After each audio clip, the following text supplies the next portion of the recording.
Beyond waking, dreaming, and sleeping, there are infinite realms of consciousness. A wizard exists simultaneously in all times. A wizard sees infinite versions of every event. The straight lines of time are actually threads of a web extending to infinity. No matter where you go, the same infinity extends in all directions.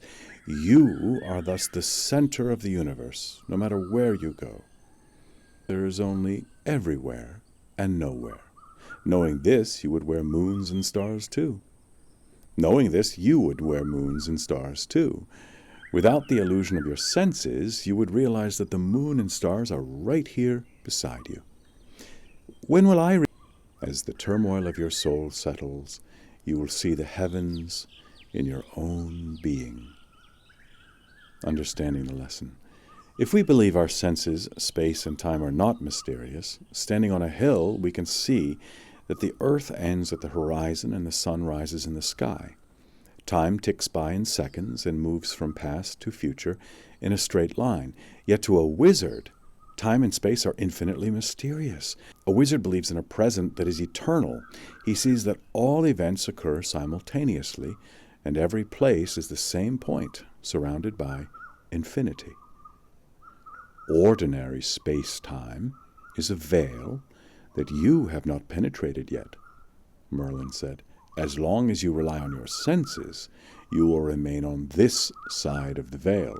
Once you go beyond your senses, however, you will find yourself in realms and worlds you cannot imagine now. Each realm is a state of awareness, and discovering new worlds depends only on refining your awareness until it wakes up to these realities that hover so near.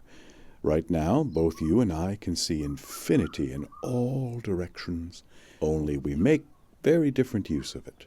Living with the lesson. As we've just seen, dismantling your old assumptions about time and space is all important, because what you take to be real time and space are actually prejudices inherited from childhood. I call it the web of time, Merlin explained, because I see myself as a spider sitting at the center of all events, which stream out from me like gossamer threads. It takes every event to create the web, just as it takes every thread. Yet I can choose to follow one at a time if I wish. The wizard finds it easy to shift from local time to universal time, from seeing things in terms of isolated events to seeing them as a whole. How can you learn to see time as a whole instead of as a single straight line? In the story, Merlin showed Arthur how to see himself as the spatial center of the universe, no matter where he sat. The same can be done with time. In fact, any moment is every other moment. And what creates the illusion of past, present, and future is just the focus of your attention. Your mind is the knife that cuts the continuum of space and time into neat slices of linear experience. When you can use this power consciously, you will be a wizard. Write the word nowhere, Merlin told Arthur, then rewrite it as now here. You have, in a nutshell, the truth about space and time. You originated in a continuum that has no beginning in time or space. Being infinite and eternal, you come from nowhere. Yet this infinite, eternal continuum has manifested as this moment. Your mind and senses have localized eternity into a point, which is now here. The relationship between nowhere and now here is the relationship between infinity and this moment that you are now living.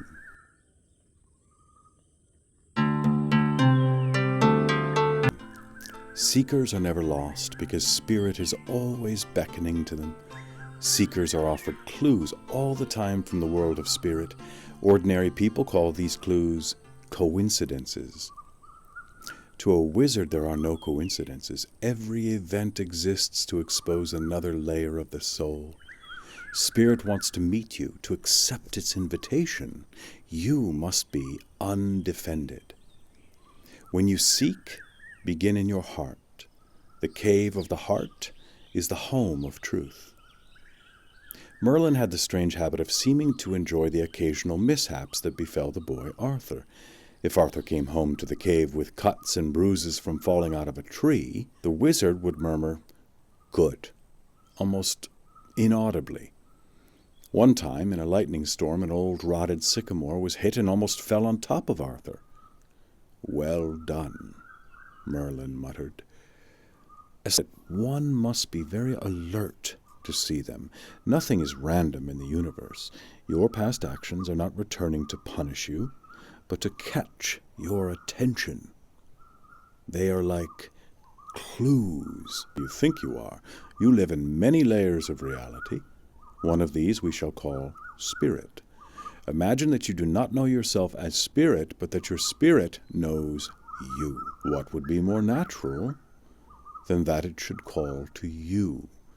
The clues that fall out of the sky are messages from spirit, but you must be alert to catch them.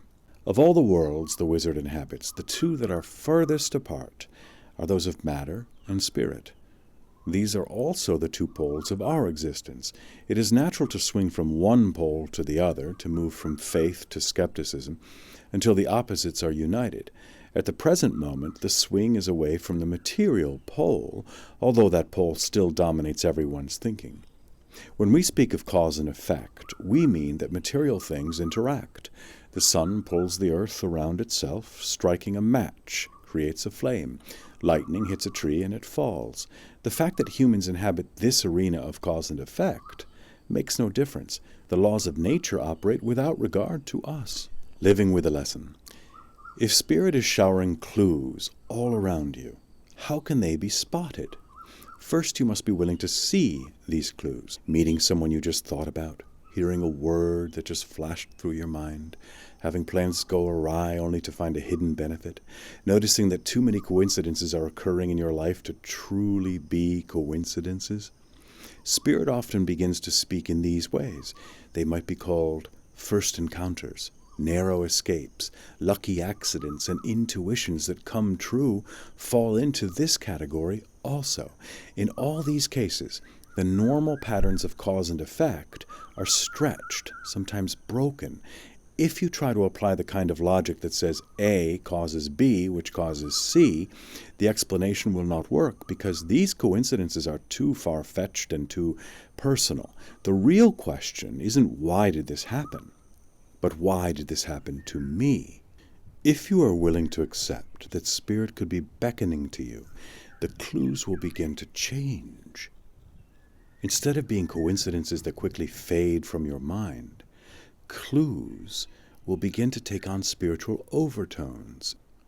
In this category, we might put having prayers answered, going through near-death experiences, seeing auras or divine light, and sensing the presence of angels. Our society is putting unprecedented attention on such things, but still they are often mistaken for phenomena. A phenomenon is by definition impersonal.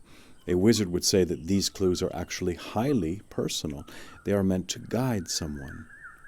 You can't decipher the hidden meaning, however, until you ask for it to be revealed.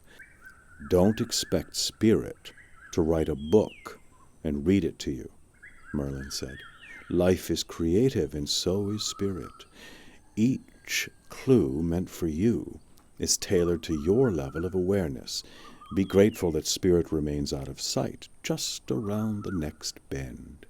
Rejoice that you can be a seeker all your life, for if spirit delivered its secrets once and for all, you would be left with pleasant memories, but a listless and dull future.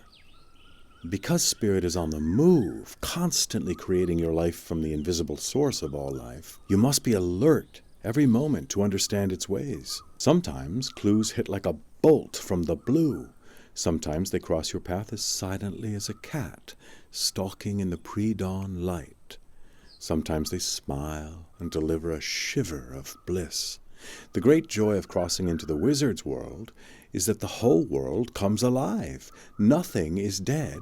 or inert anymore, because the least thing can serve as a clue to the great search for who you really are. Respect your mystery. Nothing is more profound, Merlin said. But pursue it ruthlessly, trying to rip the veil away at every second. This is what makes life rich, that it has more to offer with each clue it reveals.